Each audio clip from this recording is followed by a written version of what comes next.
Y claro, yo he estado ayer, digamos, ¿no? Fuera de la cancha.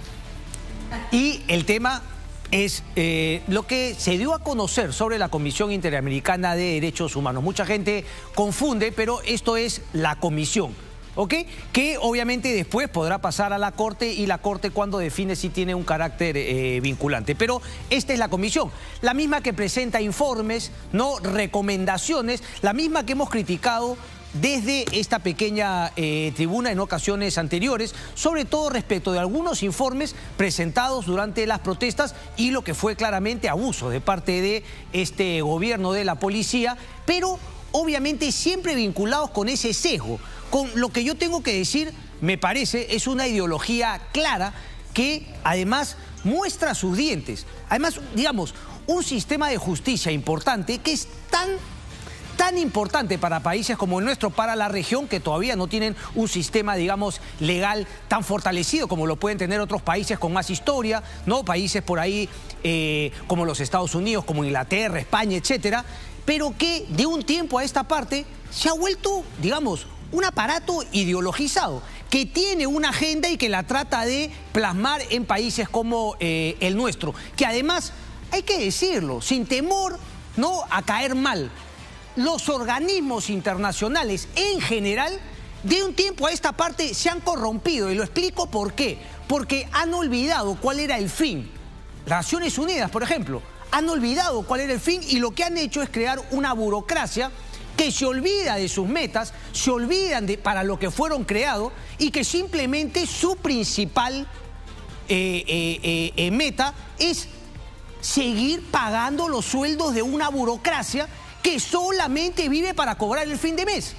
Naciones Unidas, la Unión Europea también podría caer dentro de esa figura respecto de muchas cosas.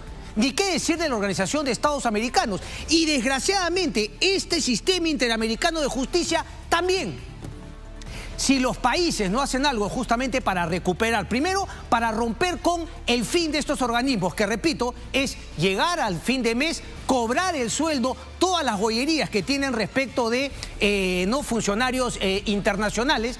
Si no se corrige este tema, pues desgraciadamente lo que entendemos como un orden internacional cada vez va a ir más en picada. Naciones Unidas es un esperpento. Ni siquiera han podido retirar, ¿no?, a países como Rusia, por ejemplo, del Consejo de Seguridad de Naciones Unidas. Siguen bajo el parámetro de lo que fue las potencias que ganaron la Segunda Guerra Mundial. No se han podido recomponer. No pueden generar absolutamente ninguna decisión importante para el orden internacional en ese Consejo de Seguridad, en la cual esos 5 países, Rusia y China incluidos, tienen el tema del veto. Es decir, no llegan a nada. ¿Por qué? Porque, repito, a nadie le importa. Pero bueno, me voy a centrar en esta Comisión Interamericana de Derechos Humanos porque, repito, sentimientos encontrados. Por un lado, obviamente, ¿no?, la indignación de aceptarle una serie de cuestionamientos de parte. Es decir, todo lo que plantea este informe que he leído con atención es lo que le parece al señor Víctor Polay Campos, el terrorista del MRTA, y a sus abogados, al señor César Oyola, obviamente a los familiares del terrorista Víctor Polay Campos y un par de abogados que, hay que decirlo, nos sorprende. Javier Vallerriestra fue abogado de Adolfo Laechea Caguas. Yo me acuerdo que cuando hacía mis pininos en entrevistas políticas lo entrevisté y al final 3 días después se terminó peleando con Adolfo Laechea Caguas, el embajador de Sendero Luminoso en Londres, porque Javier Vallerriestra siempre ha tenido ese problema, es decir, su inteligencia, su ego lo ha querido llevar a asumir casos que no tienen ni pies ni cabeza. Y el hombre, desgraciadamente, dentro de su inteligencia y sus habilidades, se olvidó que el tema del derecho es la justicia. Y como Tito Boré en su momento, hay que decirlo también, yo tengo por ambos muchos respetos, pero se creían tan hábiles, tan brillantes, que se olvidaban de la justicia, se olvidaban de la ley y obviamente querían hacer, pues, gimnasia jurídica. Convertir lo que no es en lo que ellos querían que sea. Pero bueno, el tema del cronograma, digamos, de la línea de tiempo es importante. ¿Por qué? Porque la presentación de la petición fue en el año 2006, ¿ok? Ojo, perdón, 6 de diciembre del 2007. La segunda instancia, la Corte Suprema, lo condena a 35 años a Víctor Polay Campos en el año 2008. Obviamente después de la salida de Fujimori, cuando deciden que esos juicios de los jueces sin rostro tenían que volver a hacerse. O sea, se cumplió a cabalidad. Por eso, digo, la indignación obviamente de haberle aceptado los temas de parte, y después dice, después le voy a leer, no, bueno, en base a los anexos se puede concluir prima facie, dice la Comisión Interamericana de Derechos Humanos, pero sin en este documento, sin presentar ninguna prueba, nada de nada. No hay ni un elemento que lo pueda llevar a que la justicia peruana no actuó de manera racional en este caso. Entonces, me parece que es un golpe a la soberanía jurídica del país. Me parece que es un ataque al sistema legal peruano, a lo poco que puede funcionar en el sistema legal peruano. Y repito, por una ideologización a todas luces vergonzosa de la actual Comisión Interamericana de Derechos Humanos, pero que, repito, viene en una tendencia en esa línea. Claro, y da pena, porque uno diría, bueno, la Comisión efectivamente y la Corte, el sistema interamericano, debería ser para amparar a esas personas que no encontraron justicia. Ya sea víctimas, ¿no?, de grupos terroristas, pero claro, esto siempre es contra el Estado, contra los Estados. Y ahí lo que yo siempre comento, el negocio que se ha creado paralelo en organismos de derechos humanos que son habitués, ¿no?, que son usuarios permanentes y obviamente cobradores de las reparaciones que también la Corte termina obligando a pagar a los Estados. Yo he leído acá que en un momento la Corte Interamericana, cuando vio un caso, dijo, bueno, que en todos los casos cuando se habían afectado los derechos de algunas personas, no correspondía pagarle una reparación civil. Las ONG saltaron hasta el techo. ¿Cómo que no? La plata es parte también de la reparación. Cuando la Corte había dicho en un caso que no. Hay un documento del señor Vivanco de Human Rights, no, creo que es Human Rights Watch u otras, pero obviamente lo que mostró era que las ONGs están por su plata. Y ahorita voy a mencionar el silencio de las ONGs peruanas que están por su plata y que cuando hay algo que podría favorecer al señor Alberto Fujimori, saltan hasta el techo.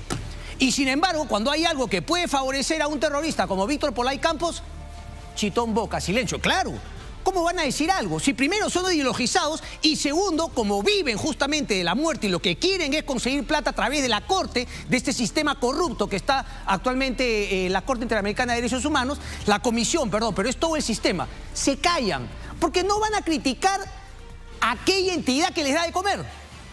Suena duro, ¿no? Pero así es. Es más, voy a mencionar a uno que se ha tenido la hidalguía de decir algo al respecto. Y que también no es necesariamente él, ¿no?, IDL Radio, sino IDL, pero Carlitos Rivera no ha dicho ni pío. Por eso hay que saludar al señor Tuesta, ¿no? Pero vamos piano a piano. A ver, presentación de la petición 2007. Préndeme el aire, por favor, maestro. Veo que todos están aquí en polo y yo estoy acá muriéndome de calor, por favor. Informe adicional recibido 10 de diciembre del 2010, es decir, después de presentar la petición, empezaron a entregar información el 2010, el 2011, el 2014 y el 2015. ¿Ok? Luego hay un silencio por 4 años, silencio de los peticionarios. Y en el 2019 les informa a los peticionarios la Comisión Interamericana, oye, esto está a punto de archivarse. Les da el talán, les pasa el dato. Y obviamente ellos, algunos meses después, en el 2020, responden ante la advertencia del archivo, dan más información. 22 de enero del 2020. El marzo del 2021, la comisión recién le informa al Estado peruano y le dice, oye, hay una petición respecto de tu Estado peruano. Esto el 2 de marzo del 2021. Y la primera respuesta del Estado peruano es el 3 de junio del 2021. 6 meses después, o un poquito más, el 20 de marzo del 2022, informe de admisibilidad. La Comisión Interamericana de Derechos Humanos le dice, ¿cómo no, Polay? Sí, hay, digamos, ¿no?, algunos elementos prima facie, como dice, para justamente, ¿no?, darte la admisibilidad y seguir entrando en el tema, porque, ¿qué se puede cocinar ahora, no? Pero cuando uno analiza el documento, encuentra que efectivamente no hay ningún elemento importante, es decir, lo que se menciona, no hay nada concreto, nada fuerte.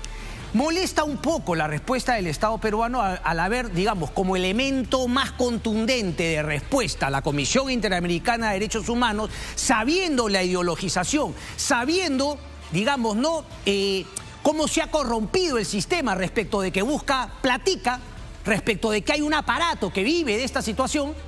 A mí no me vengan a comer, hay un aparato que vive de este tema. Por eso, cuando hay aviso, anuncios de protestas, yo siempre digo, ¿dónde están los defensores de derechos humanos siendo duros y siendo fuertes y diciendo, bueno, vamos a organizarnos, vamos a definir por dónde marchar para que finalmente no haya ningún tipo de posibilidad de que vaya a haber un conato de violencia con las fuerzas del orden? A nadie le interesa eso. Por eso cuando vimos en la última protesta, creo que fue el 19 de julio, eso que llamaron Marcha de Lima, José, se hizo ordenadamente. No hubo conato, salvo uno que otro elemento no aislado. Los organismos de derechos humanos no dijeron absolutamente nada y más bien se activaron cuando 4 días después, ante, digamos, la protesta pacífica, legítima, enhorabuena que así sea, como no hubo los muertos que buscaban, 4 días después empezó la chanfaina. Se fueron a la Plaza San Martín, empezaron a ver conatos y ahí sí empezaban a sobarse las manos. Ahora vienen los juicios, ahora arrancamos lo nuestro. Ahí nomás se muestra cuál es la intención efectivamente de algunos organismos que dicen llamarse defensores de los derechos humanos. 19 de julio. No buscan evitar las violaciones de derechos humanos, buscan que ocurran. Les encanta, necesitan que ocurran las violaciones de derechos humanos para luego obviamente activar este sistema perverso que se ha generado.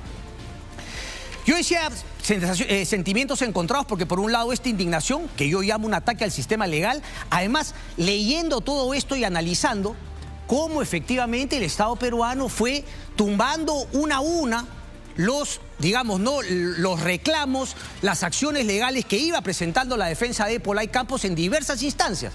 Ojo, la época de Valentín Paniagua, en la época de Alejandro Toledo, en la época de Ollantumala. Claro, ese gobierno que el señor Soberón dijo, bueno, yo sabía lo de Ollantumala que era violador de derechos humanos, pero no dijimos nada para que no gane Keiko Fujimori. Me lo dijo a mí Soberón en un programa, Francisco Soberón. Pero bueno, como Soberón me lo demostró, los derechos humanos, si se violan, bueno, depende quién los violó, ¿no? Porque si es un amigo nuestro hay que hacerse los locos nomás. Y decía sentimientos encontrados, ¿por qué? Porque me parece que este documento, esta admisibilidad, es un parteaguas respecto de lo que la gente que está confundida un poco, yo me considero entre ellos. Es decir, en un momento cuando la gente hablaba hace 5 o 10 años de salirse de la corte, es una locura, una locura. Pero desgraciadamente los años han ido demostrando que si cometían errores que en un momento podían considerarse unos errores por el entusiasmo justamente de ir corrigiendo las violaciones de derechos humanos en continentes como este, claramente no era un error, sino era justamente el inicio de una línea, de una tendencia que, repito, está en la ideología y, por otro lado, la economía que ha generado un grupo de funcionarios que viven de este tema. Tanto así que aquí hubo un ministro de Justicia, o creo que fue canciller, que obviamente armó, aceptó todo que la Corte decide y después se fue a ser un abogado, ¿no?, un juez también de esa Corte. Diego García Sayán, para decirlo claramente. Pero bueno, decía, con esto se quita la cara. Entonces, aquí, primero lo que corresponde al Estado es obviamente responder. Y no responder con el tema de la duplicidad. Es decir, que ya lo vio un organismo de Naciones Unidas. Sino hay que ser mucho más enfático en demostrar que aquí, dentro de nuestra precariedad jurídica, se cumplieron los pedidos. Aquí el informe dice que hay un tema de que no se pudo ver si es que el Ministerio Público habría hecho o no las investigaciones porque archivó. O sea, los elementos que tiene la Comisión Interamericana de Derechos Humanos solamente pueden mostrar un interés detrás de esto. O sea, no hay manera, es una vergüenza, es un ataque al sistema jurídico y a la dignidad de todos los peruanos. En el tema de Víctor Polay Campos, por favor, mírense esta, porque claro, hay mucha gente ignorante en el Twitter que dice, oye, ¿cómo se le va a respetar a Víctor Polay Campos sus derechos humanos cuando ellos los violó? Por supuesto que justamente la esencia es que el Estado tiene una superioridad moral y que obviamente castiga, no de la misma manera, no del ojo por ojo, diente por diente, pero esa superioridad moral de un Estado también obviamente habla de la capacidad del Estado no solamente de la parte preventiva, poner a un elemento peligroso que mataba a gente como Víctor Polay Campos en la cárcel para que no lo siga haciendo, sino hay una parte punitiva. Sí, se le castiga a las personas cuando cometen un delito, cuando matan gente y los mandan a la cárcel. Repito, no es solamente para evitar que lo sigan haciendo, sino es una manera de castigarlo. Y claro, no se le puede castigar violando los derechos humanos, pero de ahí a que me venga la Comisión Interamericana de Derechos Humanos que no podía estudiar, que no podía recibir a su novia, a su pareja, que tenía muy pocas visitas respecto de lo que él sentía. Y claro, uno podría recordar lo que eran las cárceles del pueblo. Lean el libro Las Checas de Lima, de mi amigo Víctor de la Torre, que vivió con su familia lo que fue uno de estos encierros. Pero esos son los reclamos que le acepta la Comisión Interamericana de Derechos Humanos al señor Víctor Polay Campos. Y además, la Comisión Interamericana de Derechos Humanos se abstrae de manera tal que ni siquiera tiene la decencia de averiguar un poco más respecto de lo que uno le pide. Solamente un ejemplo. Ellos dicen que hasta el año 2013, 2014, ¿no? La cárcel siempre lo trataron mal en la base naval del Callao. El diario Perú 21 recoge una información, dice: terroristas quieren regresar a la base naval del Callao. El abogado de Polay fue intervenido el viernes por ingresar al penal de Ancón con un chip de celular. Y aquí dice: se trata sorpresivo pedido.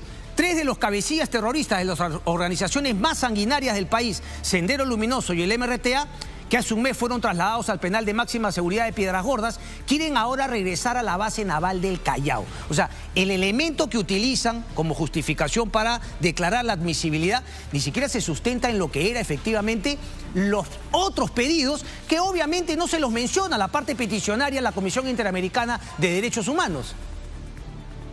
Es decir, un tema de parte que solamente se presta para fortalecer la ideología.